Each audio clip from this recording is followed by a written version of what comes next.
Top 25 செய்திகளில் முதலாவதாக உற்சாகமாக கொண்டாடப்பட்ட போகி பண்டிகை, சென்னையில் இருந்து பொங்கல் கொண்டாட புறப்பட்ட மக்கள் உள்ளிட்ட செய்திகளை டாப் 5 தமிழ்நாடு பகுதியில் பார்க்கலாம்.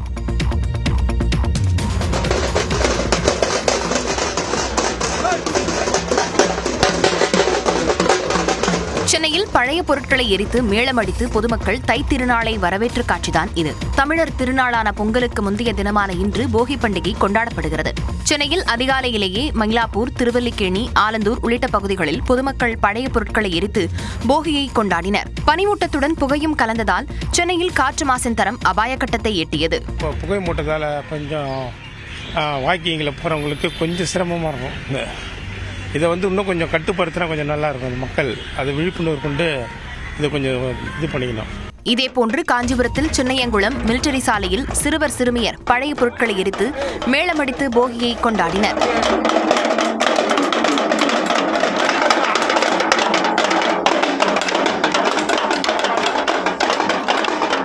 செங்கல்பட்டு மாவட்டம் திருக்கழுக்குன்றம் அருகே நடுவக்கரை கிராமத்தில் பழைய பொருட்களை எரித்து பொதுமக்கள் தைத்திருநாளை வரவேற்றனர்.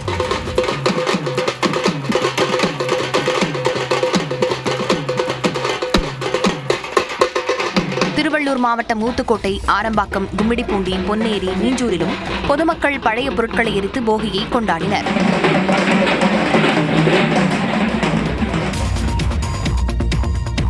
பொங்கல் விடுமுறையொட்டி சென்னையிலிருந்து 5 நாட்களில் பேருந்துகள் மூலம் 9,60,000 பேர் பயணித்துள்ளனர்.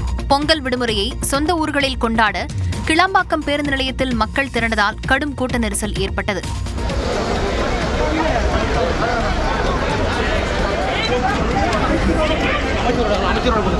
கிளாம்பாக்கம் பேருந்து நிலையத்தில் ஆய்வு செய்த பின் செய்தியாளர்களை சந்தித்த போக்குவரத்து துறை அமைச்சர் சிவசங்கர், சென்னையிலிருந்து கடந்த 5 நாட்களில் 22,000 பேருந்துகள் இயக்கப்பட்டதாக தெரிவித்தார். தனியார் வாகனங்கள் கார்ல போறவங்கள OMR, ECR வழியாக போக வேண்டும் என்று நான் வரும்போதும் இன்னும் கார்கள் இதில் பெருமளவில் போய்கொண்டிருக்கிறார்கள். அந்த அவர்கள் சொந்த வாகனத்தில் போகிறவங்க அந்த வழியில் போனால் இந்த பொது போக்குவரத்துக்கு வசதியாக இருக்கும் என்பதுதான் நான் கடந்த ஆண்டும் அந்த கோரிக்கை வைத்து இந்த ஆண்டும் முதலில் கோரிக்கை வைத்திருக்கிறேன். சென்னையிலிருந்து கடந்த 5 நாட்களில் மொத்தம் 15,762 அரசு பேருந்துகள் இயக்கப்பட்டதில் 6,90,720 பயணிகள் பயணித்திருப்பதாக அரசு போக்குவரத்து கழகம் தெரிவித்துள்ளது. அதே நேரம் கடந்த 5 நாட்களில் சென்னையிலிருந்து பிற ஊர்களுக்கு 2,72,000 பேர் ஆம்னி பேருந்துகள் மூலம் பயணித்ததாக ஆம்னி பேருந்து உரிமையாளர்கள் சங்க தலைவர் அன்பழகன் தெரிவித்துள்ளார். தாம்பரம் ரயில் நிலையத்திலிருந்து தென் மாவட்டங்களுக்கு செல்லும் ரயில்களின் முன்பதிவில்லா பெட்டிகளில் இருக்கைகளை பிடிக்க மக்கள் திரண்டதால் தள்ளுமுள்ளி ஏற்பட்டது.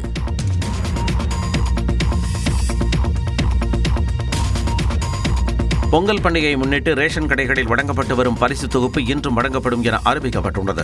தமிழ்நாடு முழுவதும் உள்ள 2,22,91,710 அரிசி அட்டைதாரர்களுக்கு 1 கிலோ பச்சரிசி, 1 கிலோ சர்க்கரை, ஒரு முழு நீள கரும்புடன் 3,000 ரூபாய் ரொக்கத்தொகையும் பொங்கல் பரிசு தொகுப்பாக வழங்கப்படும் என அறிவிக்கப்பட்டது. அதன்படி ஜனவரி 8 முதல் பொங்கல் பரிசு தொகை வழங்கப்பட்டு வருகிறது. பொங்கல் பரிசு தொகுப்பை பெற செவ்வாய்க்கிழமை கடைசி நாள் என்ற நிலையில் இதுவரை 2,04,00,000 பேர் பொங்கல் பரிசு தொகுப்பு பெற்றுள்ளதாக தமிழ்நாடு அரசு தெரிவித்துள்ளது. விடுபட்டவர்களும் பொங்கல் பரிசு தொகுப்பை பெறும் வகையில் மேலும் ஒரு நாள் கால அவகாசம் நீட்டிக்கப்பட்டு இன்றும் வழங்கப்பட உள்ளது. இதனிடையே புதுச்சேரியில் பொங்கல் பரிசாக அனைத்து குடும்ப அட்டைதாரர்களுக்கும் தலா 3,000 ரூபாய் வழங்கப்படும் என்று முதலமைச்சர் ரங்கசாமி உத்தரவிட்டுள்ளார். உடனடியாக குடும்ப அட்டைதாரர்களின் வங்கிக் கணக்கில் வரவு வைக்கவும் அவர் ஆணையிட்டுள்ளார்.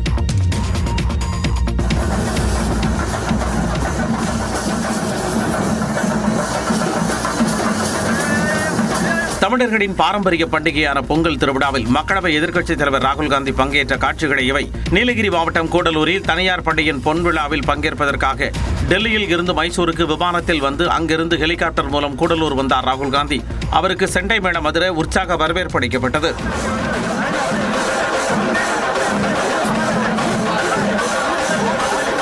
தோடர் பழங்குடியின மக்களுடன் ராகுல் காந்தி நடனமாடி மகிழ்ந்தார். அவருடன் காங்கிரஸ் மாநில தலைவர் செல்வ பெருந்தகையும் நடனமாடினார்.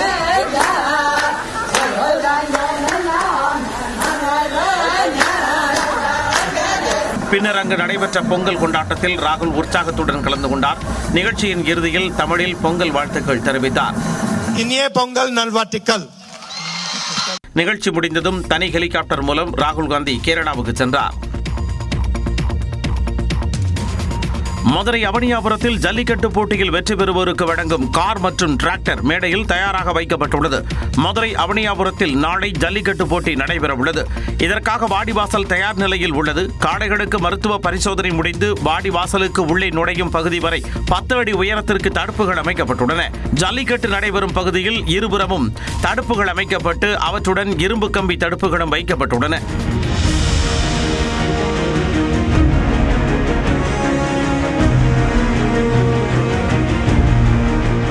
மேலும் அதிக காளைகளை தழுவி முதல் இடத்தை பிடிக்கும் வீரருக்கு வழங்கவுள்ள 8 லட்சம் ரூபாய் மதிப்புள்ள கார் மற்றும் சிறந்த காளையின் உரிமையாளருக்கு வழங்கப்படவுள்ள 9 லட்சம் ரூபாய் மதிப்பிலான டிராக்டர் ஆகியவை மேடையில் வைக்கப்பட்டுள்ளன. இந்த ஆண்டு முதல் முறையாக போட்டிகளில் LED திரைகள் மூலம் அறிந்து கொள்ளும் வகையில் ஸ்கோர் போர்டு அமைக்கப்பட உள்ளது. இதன் மூலம் ஒவ்வொரு சுற்றிலும் பிடிகொடுக்காமல் வென்ற காளைகள், களத்தில் நின்று விளையாடிய காளைகள், காளைகளை தழுவிய வீரர்களின் விவரங்களை எளிதில் அறியலாம். சட்டப்பேரவை தேர்தல் குறித்து ஆலோசிக்க திமுக மாவட்ட செயலாளர்கள் கூட்டம் வரும் 20ஆம் தேதி நடைபெறும் என அறிவிக்கப்பட்டுள்ளது. திமுக தலைவர் மு.க. ஸ்டாலின் தலைமையில் சென்னை அண்ணா அறிவாலயத்தில் இந்த கூட்டம் நடைபெறும் என கட்சியின் பொதுச் செயலாளர் துரைமுருகன் தெரிவித்துள்ளார். இந்நிலையில் கனிமொழி MP தலைமையிலான திமுக தேர்தல் அறிக்கை தயாரிக்கும் குழு வரும் 19ஆம் தேதி தனது பயணத்தை தொடங்குவதாக அறிவிக்கப்பட்டுள்ளது. பல்வேறு தரப்பினரையும் சந்தித்து தேர்தல் அறிக்கைக்கான பரிந்துரைகளை கேட்கவிருக்கும் 12 பேர் கொண்ட குழுவினர் முதலில் வேலூர் மற்றும் ஒசூருக்கு பயணிக்கின்றனர். 27ஆம் தேதி காலை தஞ்சாவூருக்கும் மாலை திருச்சிக்கும் திமுக தேர்தல் அறிக்கை தயாரிக்கும் குழு செல்கிறது. 30ஆம் தேதி காலை திருநெல்வேலிக்கும் அன்றைய தினம் மாலை ராமநாதபுரத்திற்கும் இந்த குழு பயணிக்கிறது. பிப்ரவரி 4 மற்றும் 5ஆம் தேதிகளில் சென்னை அண்ணா அறிவாலயத்தில் துறை சார்ந்த குழுக்களுடன் சந்திப்பு நடைபெறுகிறது. 7ஆம் தேதி திருப்பூர் மற்றும் கோவைக்கும் 10ஆம் தேதி மதுரைக்கும் செல்லும் திமுக தேர்தல் அறிக்கை தயாரிக்கும் குழுவினர் இறுதியாக பிப்ரவரி 15ஆம் தேதி திருவள்ளூர், காஞ்சிபுரம் அடங்கிய சென்னை மண்டலத்தின் பல்வேறு தரப்பினரையும் சந்தித்து கருத்து கேட்கின்றனர். தேசிய ஜனநாயக கூட்டணியில் இடம்பெறவுள்ள கட்சிகள் குறித்து வரும் 23ஆம் தேதி தெரியவரும் என தமிழக பாஜக தலைவர் நயினார் நாகேந்திரன் தெரிவித்துள்ளார். சென்னையில் பிரதமர் மோடி பங்கேற்க உள்ள கூட்டத்தில் கூட்டணி கட்சி தலைவர்கள் மேடை ஏறுவார்கள் எனவும் அவர் குறிப்பிட்டுள்ளார். 23ஆம் தேதி வரும்போது உங்களுக்கு யாரெல்லாம் மேடையில் இருக்காங்க அப்படிங்கிறது உங்களுக்கு தெரியும். பிரதமர் வரும்போது பாஜக அதிமுக கூட்டணியுடைய உறுதிப்பாடு ஆமாம், அதில் உறுதி ஆல்ரெடி உறுதி தானே அதில் உங்களுக்கு. இதனிடையே கூட்டணி விவகாரத்தில் அமமுக பொதுச் செயலாளர் டிடிவி தினகரனுக்கு எந்த தயக்கமோ குழப்பமோ அழுத்தமோ இல்லை என அக்கட்சி சார்பில் அறிக்கை வெளியிடப்பட்டுள்ளது. கூட்டணி குறித்த அறிவிப்பை உரிய நேரத்தில் டிடிவி தினகரன் வெளியிடுவார் எனவும் அதில் குறிப்பிடப்பட்டுள்ளது. கூட்டணிக்காக டிடிவி தினகரனுக்கு அழுத்தம் கொடுக்கப்படுவதாக பொய் பரப்புரை மேற்கொள்ளப்படுவதாகவும் தெரிவிக்கப்பட்டுள்ளது. அண்ணாமலையின் காலை வெட்டுவேன் என்று ராஜ் தாக்கரே கூறியதற்கு கண்டனம் தெரிவித்துள்ள சீமான், மண்ணின் மைந்தர்களே மண்ணை ஆள வேண்டும் என்கிற சிவசேனாவின் கோட்பாடுக்கு ஆதரவு தெரிவித்துள்ளார். அறிக்கை வெளியிட்டுள்ள நாம் தமிழர் தலைமை ஒருங்கிணைப்பாளர் சீமான், மகாராஷ்டிரா மாநிலத்தில் ஹிந்தி திணிப்புக்கு எதிராக போராடும் சிவசேனா கட்சியின் தாய்மொழி கொள்கை 100 விழுக்காடு சரியானதே என தெரிவித்துள்ளார்.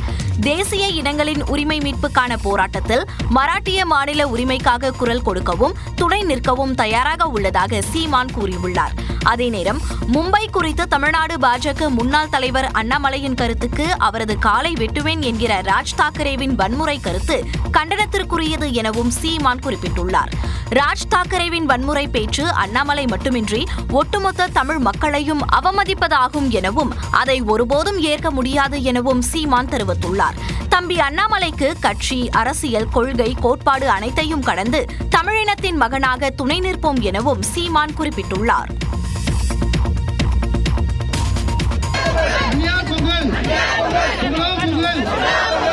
சென்னை கோயம்பேட்டில் உள்ள தேமுதிக தலைமை அலுவலகத்தில் சமத்துவ பொங்கல் விழா களை கட்டிய காட்சிகளே இவை. தேமுதிக பொதுச் செயலாளர் பிரேமலதா விஜயகாந்த் தொண்டர்களுடன் இணைந்து பொங்கல் வைத்து கொண்டாடினார். தொண்டர்களை உற்சாகப்படுத்தும் விதமாக மியூசிக்கல் சேர், கயிறு இழுத்தல் உள்ளிட்ட போட்டிகள் நடைபெற்றன.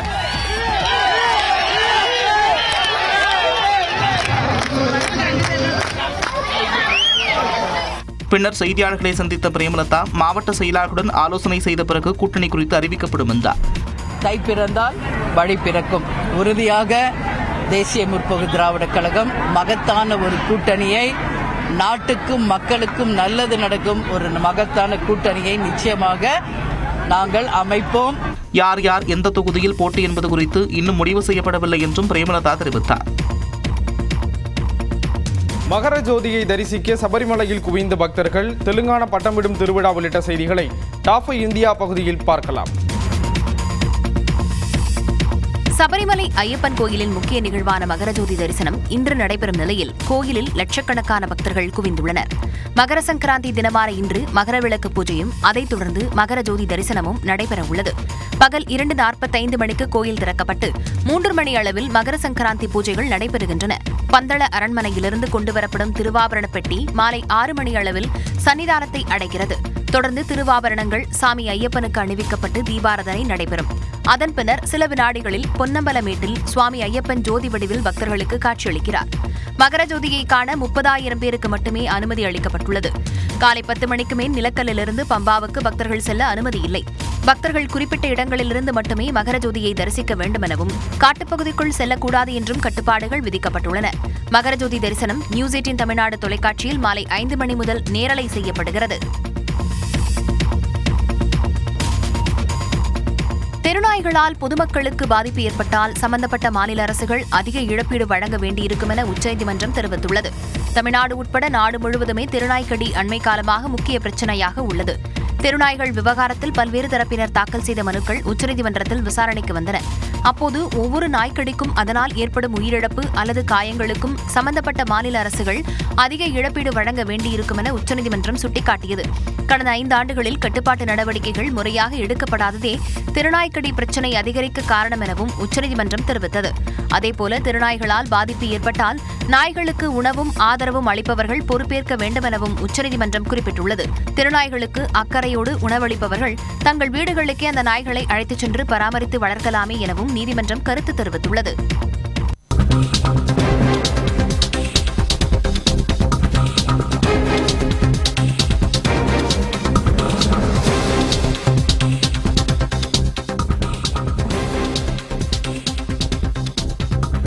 பிரதமர் மோடி பொங்கல் வாழ்த்து கூறியிருக்கிறார். ஒற்றுமை உணர்வு மேலோங்கக்கூடிய பொங்கல் பண்டிகை என்று அவர் குறிப்பிட்டிருக்கிறார். உழைப்பிற்கும் இயற்கையின் இசைவிற்கும் இடையே உள்ள நெருங்கிய தொடர்பை விளக்கும் பண்டிகை பொங்கல் என்று அவர் கூறியிருக்கிறார். அனைவருக்கும் பொங்கல் வாழ்த்துக்கள் என்று அவர் குறிப்பிட்டிருக்கக்கூடிய நிலையில், நாளைய தினம் பொங்கல் கொண்டாடப்படக்கூடிய நிலையில் ஒற்றுமை உணர்வு மேலோங்கும் பொங்கல் பண்டிகை என்று பிரதமர் மோடி குறிப்பிட்டிருக்கிறார்.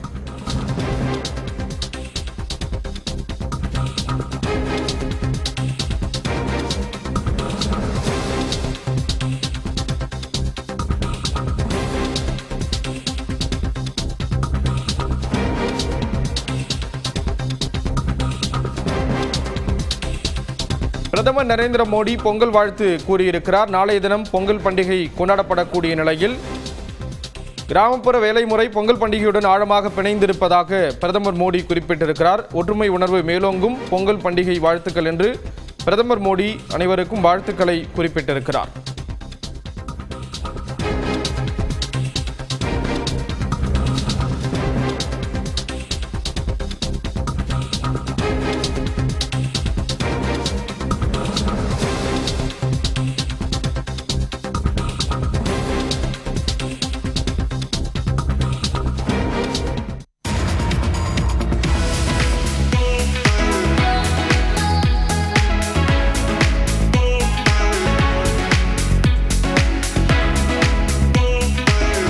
ஹைதராபாத் சர்வதேச பட்டம் விடும் திருவிழாவில் பல்வேறு வடிவங்களில் பட்டங்கள் பறந்த காட்சிகளே இவை.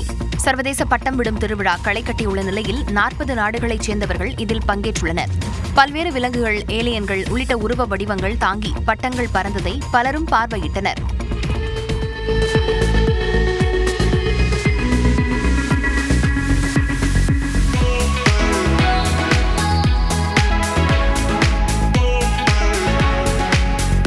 நேற்று தொடங்கிய இத்திருவிழா நாளை வரை நடைபெறவுள்ளதாக அறிவிக்கப்பட்டுள்ளது.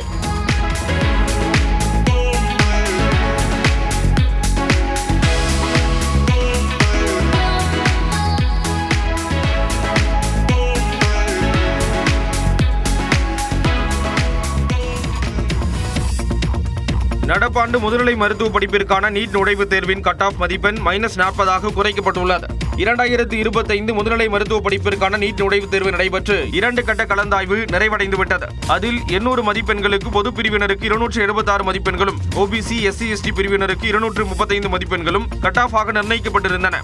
ஆனால் 2 கட்ட கலந்தாய்வு நிறைவடைந்தும் முதுநிலை மருத்துவ படிப்பில் 9000 காலி பணியிடங்கள் நிரம்பவில்லை. இந்நிலையில் மத்திய அரசின் ஒப்புதலுடன் கட் ஆஃப் மதிப்பெண்களை குறைத்து தேசிய மருத்துவ தேர்வுகள் வாரியம் அறிவித்துள்ளது. அதாவது பொது பிரிவினர் 800 மதிப்பெண்களுக்கு 103 மதிப்பெண்கள் எடுத்தால் முதுநிலை மருத்துவ படிப்பில் சேரலாம். இதன் மூலம் பொது பிரிவினருக்கான பர்சன்டைல் 50லிருந்து 7 குறைக்கப்பட்டுள்ளது.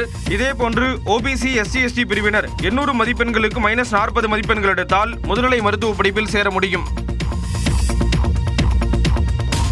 நாட்டின் பல்வேறு பகுதிகளில் அறுவடை திருவிழாவான லோஹ்ரி பண்டிகை கோலாகலமாக கொண்டாடப்பட்டு வருகிறது. அறுவடை திருவிழாவாகவும் குளிர்காலத்துக்கு விடை கொடுப்பதாகவும் அறியப்படும் இப்பண்டிகையை ராஜஸ்தானின் ஜெய்ப்பூரில் முதலமைச்சர் பஜன்லால் சர்மா கொண்டாடினார்.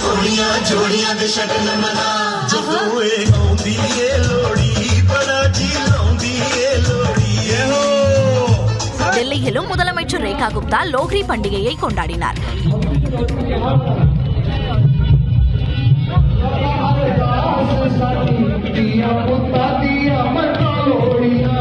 அதேபோல உத்தரப்பிரதேசத்தில் ஏராளமானோர் லோஹ்ரியை உற்சாகமாக வரவேற்றனர்.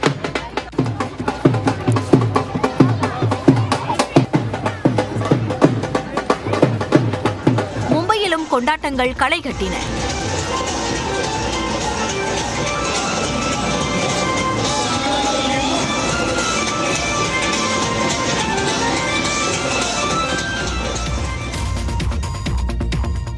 ஹங்கேரியில் உறைந்த ஏரி, ஈரான் விவகாரத்தில் தலையிடும் அதிபர் ட்ரம்ப் உள்ளிட்ட செய்திகளை டாப் 5 உலகம் பகுதியில் பார்க்கலாம்.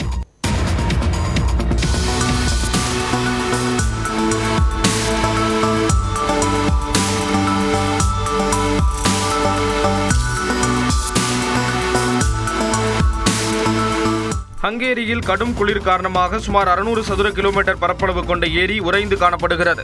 மத்திய ஐரோப்பிய நாடான ஹங்கேரியில் வழக்கத்திற்கு மாறாக கடும் குளிர் நிலவுகிறது. இதனால் அந்நாட்டில் உள்ள முக்கிய சுற்றுலா தலமும் பிரம்மாண்ட ஏரியுமான பலாட்டன் 9 ஆண்டுகளில் முதன்முறையாக உறை நிலைக்கு சென்றுவிட்டது.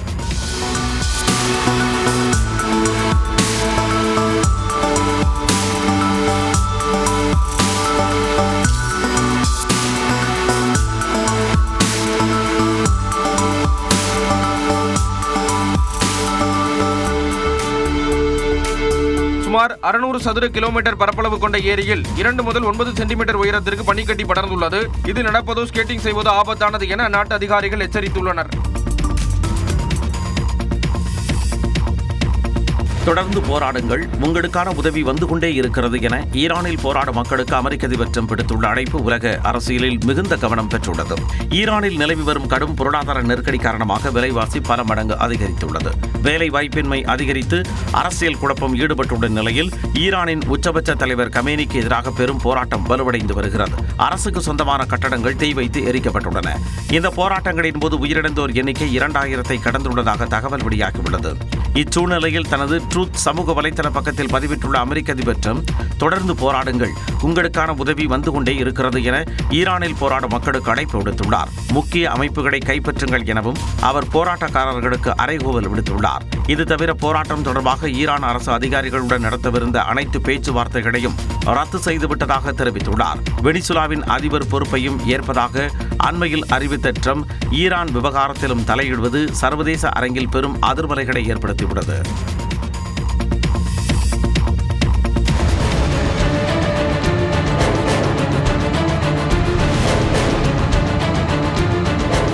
கடந்த ஓராண்டாக கனன்று கொண்டிருக்கும் கிளாவியா எரிமலையில் இருந்து சுமார் 20 அடி உயரத்திற்கு நெருப்பு பீரிட்டு எழுந்த காட்சிதான் இது. அமெரிக்காவின் ஹவாய் தீவில் உள்ள கிளாவியா எரிமலை கடந்த ஆண்டு டிசம்பர் 23ஆம் தேதி முதல் விட்டுவிட்டு அவ்வப்போது நெருப்பு குடம்பை வெளியேற்றி வருகிறது. இந்நிலையில் கடந்த 2 வாரங்களாக அமைதியாக இருந்த எரிமலை மீண்டும் வெடிக்கத் தொடங்கியது.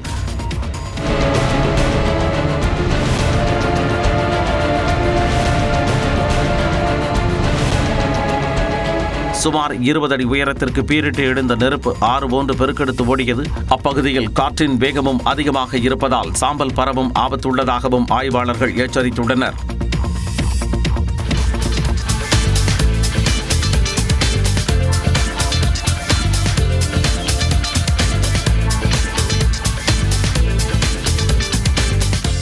ஜப்பானின் பாதுகாப்பு படையில் இணைந்த 4 கால் ரோபோ போர் ஒத்திகை பயிற்சியில் ஈடுபட்ட காட்சிதான் இது. அமெரிக்காவை சேர்ந்த கோஸ்ட் ரோபோட்டிக்ஸ் என்ற நிறுவனம் விஷன் 60 என்ற பெயரில் 4 கால்களை உடைய ரோபோவை வடிவமைத்துள்ளது. 51 கிலோ எடை கொண்ட இந்த ரோபோ இடைவிடாது 3.25 மணி நேரம் நடக்கும். மேலும் 21 மணி நேரம் சார்ஜ் இன்றி செயல்படும். இந்த ரோபோவை பாதுகாப்பு படையில் இணைத்துள்ள ஜப்பான் அரசு கூட்டு போர் ஒத்திகை பயிற்சியில் களமிறக்கியது. இந்த கூட்டு போர் ஒத்திகை பயிற்சியில் அமெரிக்கா, ஆஸ்திரேலியா உட்பட 14 நாடுகளைச் சேர்ந்த வீரர்கள் ரோபோக்களுடன் இணைந்து எப்படி பணியாற்றுவது என கற்றுக்கொண்டனர். மேலும் ரோபோக்களை எப்படி திறம்பட கையாள்வது என்றும் பயிற்சி அளிக்கப்பட்டது. ஸ்பெயின் நாட்டு போலீசார் மற்றும் சர்வதேச புலனாய்வு அமைப்புகள் இணைந்து நடத்திய ஒயிட் டைடு என்ற அதிரடி வேட்டையில் அட்லாண்டிக் கடலில் உள்ள கேனரி தீவுகளுக்கு அருகே சுமார் 10 டன் கொக்கோயின் போதைப்பொருள் பறிமுதல் செய்யப்பட்டுள்ளது. இதன் மதிப்பு இந்திய ரூபாயில் 4500 கோடி என கணக்கிடப்பட்டுள்ளது. இது ஸ்பெயின் நாட்டின் வரலாற்றிலேயே கடல் பகுதியில் பிடிக்கப்பட்ட மிகப்பெரிய போதைப்பொருள் பறிமுதல் சம்பவமாக கருதப்படுகிறது. பிரேசிலில் இருந்து ஐரோப்பாவை நோக்கி வந்து கொண்டிருந்த ஒரு சரக்கு கப்பலில் உப்பு மூட்டைகளுக்கு அடியில் இருந்த போதைப்பொருள் பொதிகள் மிகவும் ரகசியமாக புதைத்து வைக்கப்பட்டிருந்தன.